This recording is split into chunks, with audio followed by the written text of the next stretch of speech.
I'm a mom, I'm a wife. I was a vice president or senior director or investor relation corporate communications. Like that's what I identified myself as being.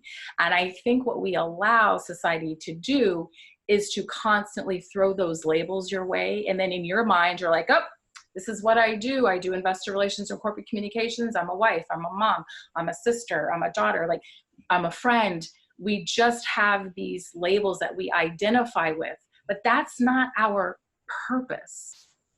Our purpose is something that you're passionate about. Our purpose is what you want to get up for every single morning.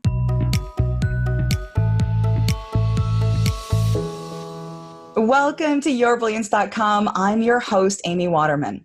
So have you ever been in one of those situations where everything was going along just fine, and then something happened? You lost your job, or a family member got sick, or you just realized that you weren't happy anymore? It can be really hard to figure out what to do next because you've been operating on autopilot all this time, just going through the motions, and now you've got these big decisions to make. Are you going to keep living life the way you've been living it, or are you going to take a risk and go off in a completely different direction? Our guest for today was in that exact same situation, and in just a moment, you're going to find out what she decided. Her story might just help you sort through the confusion and come to clarity about who you are now, what you want, and what those next steps should be. Nicole Jones is a classically trained vocalist with a BA in music from the University of Virginia. She moved to Boston to study jazz vocal performance at Berklee College of Music, where she took a receptionist position in a financial firm in between gigs. Numerous promotions and pivots later, she ended up back in Virginia, where she's currently a master of the pivot, a certified executive coach, and CEO of Nicole Jones Coaching. Welcome, Nicole. Hi, Amy. It's nice to see you.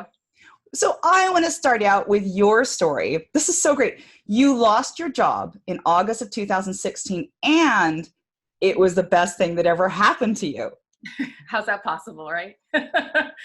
Yes, I was working at a company. It was in Massachusetts, and I was doing investor relations and corporate communications. That was my career basically for a little bit over 15 years.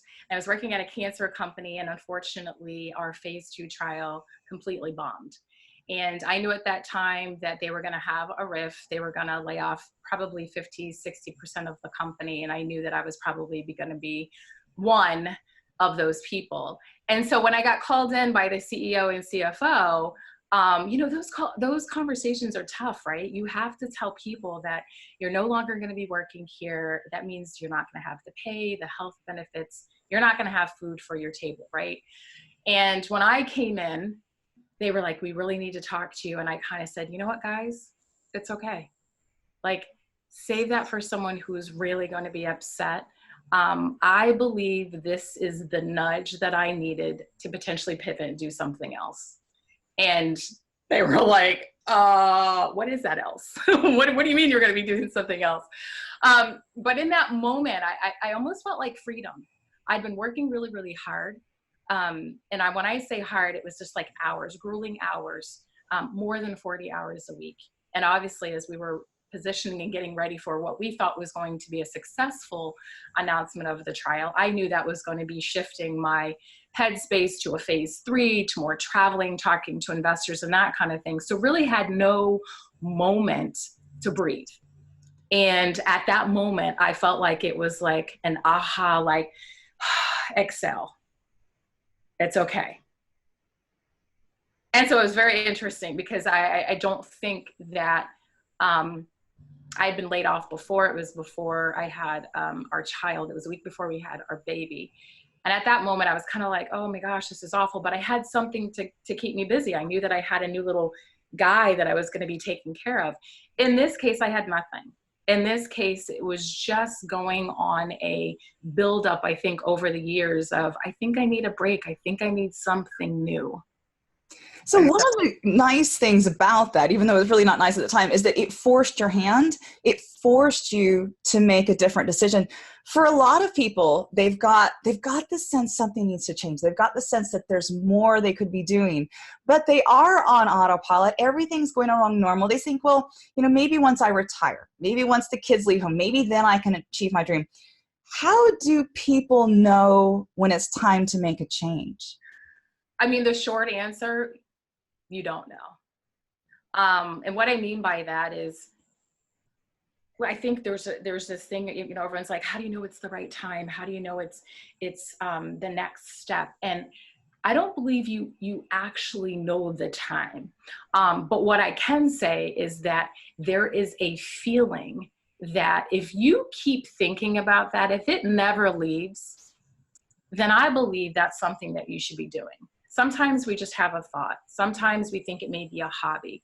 And if you keep seeing things align, you keep getting asked to do certain things, to be part of something, I think there's a moment where you start listening to that voice. The whisper becomes a scream. And over my career, that's, I think, what culminated. I would always have people wanting to talk to me about, how do I approach my manager? How do I approach, one of my peers? And then I worked with CEOs and CFOs, and they're always asking me things. So over time, you start thinking, like, is it just what it is, just surface? We just take it for surface, like someone just needs my help? Or is it really that knock that says, you know what? This keeps coming up. It's not going anywhere. And I think that belly turning, it's not going anywhere, is when you start realizing I probably need to look in this a little bit more.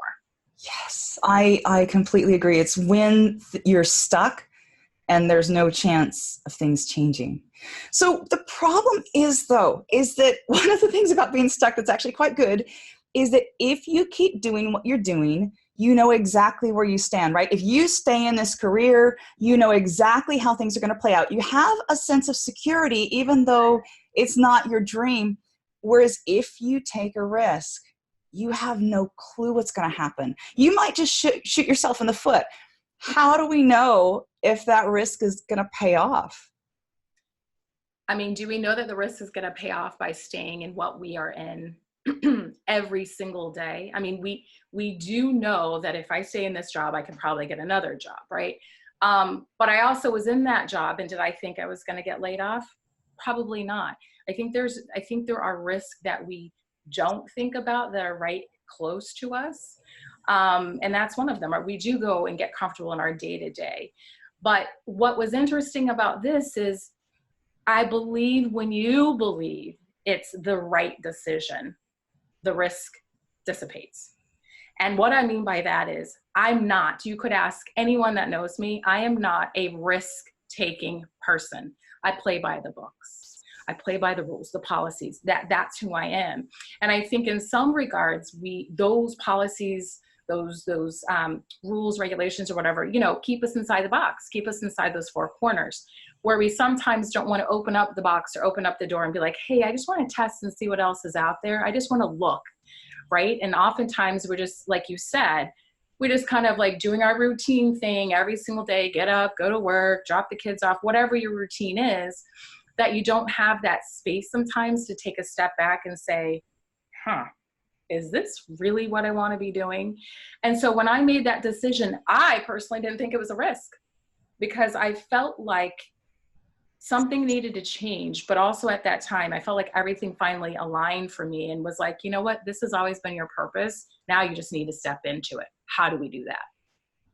So that is fantastic, because it gave you the space to really have that ability to think about what you wanted. What about people who are uncomfortable? They are stuck. It's not going to go anywhere, but they don't know what to step into next. Like, they don't know what their purpose is. Or maybe what's happened to them is they had a purpose, like their purpose was their job and the company folded. Their purpose was being a wife and they got divorced. They don't have a sense of purpose anymore. It's been taken away. How do they figure out what those next steps are? Well, I think, that's a great question, because what I think about that is that a purpose, or is that how you're identifying yourself, right? I'm a mom, I'm a wife. I was a vice president or senior director or investor relation, corporate communications. Like that's what I identified myself as being. And I think what we allow society to do is to constantly throw those labels your way. And then in your mind, you're like, oh, this is what I do. I do investor relations and corporate communications. I'm a wife, I'm a mom, I'm a sister, I'm a daughter, like I'm a friend. We just have these labels that we identify with, but that's not our purpose. Our purpose is something that you're passionate about. Our purpose is what you want to get up for every single morning.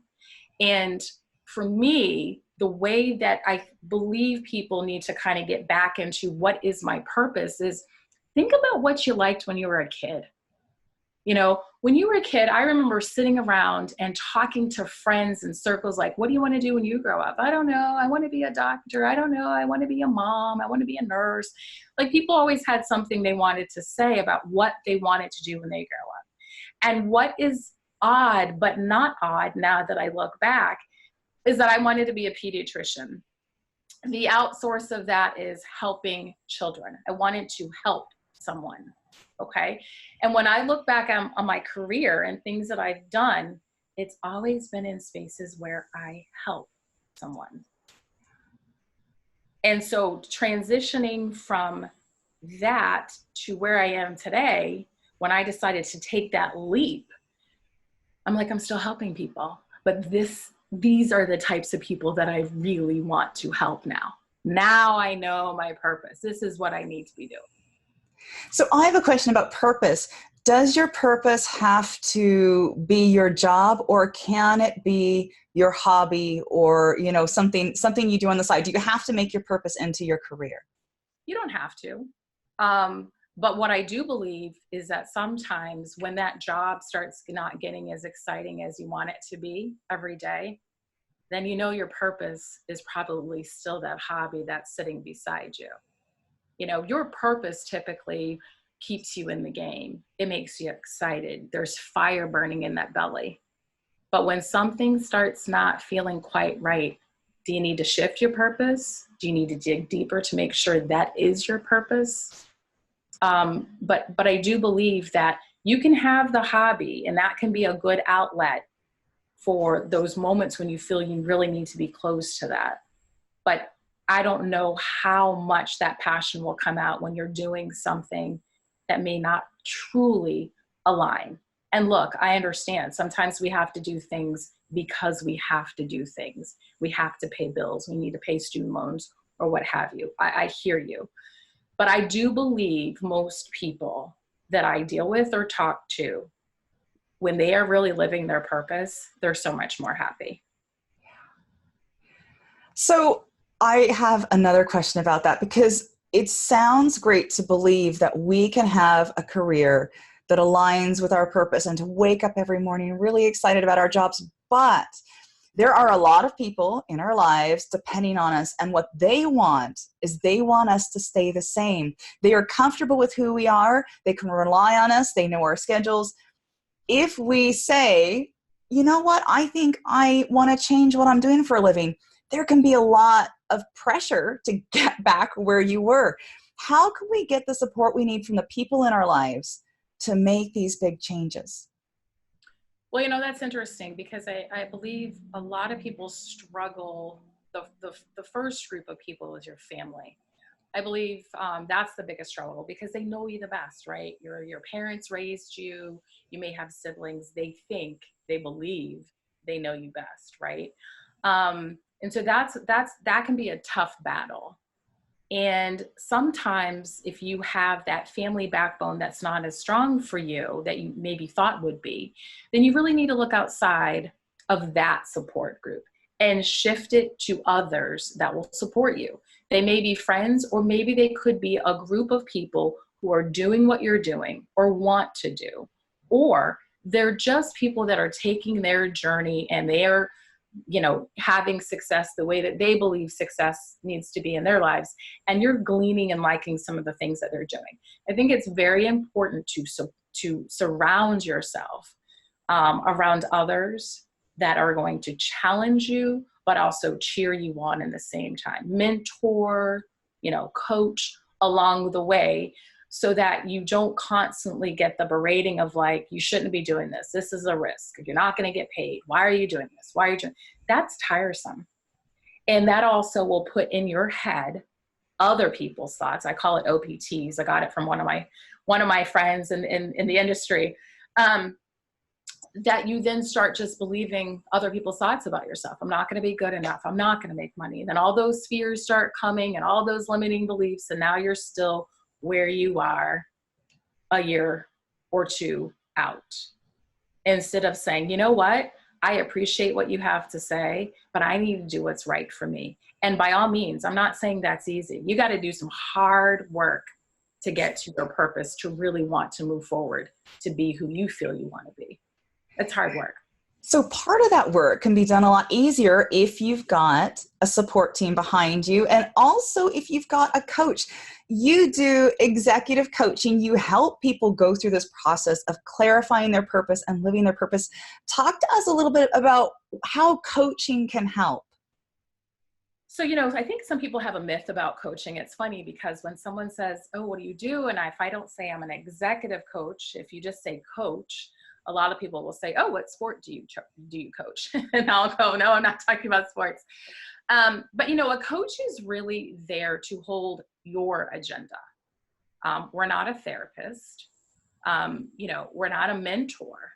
We are someone who is there to walk side by side with you, to hold the space to help you move your agenda forward. We ask the questions that others may not or want to ask you, but we dig to get you to understand where you believe you want to go. So working with the coach is very much a person where you're sitting with me and you start talking about the things that you want to do.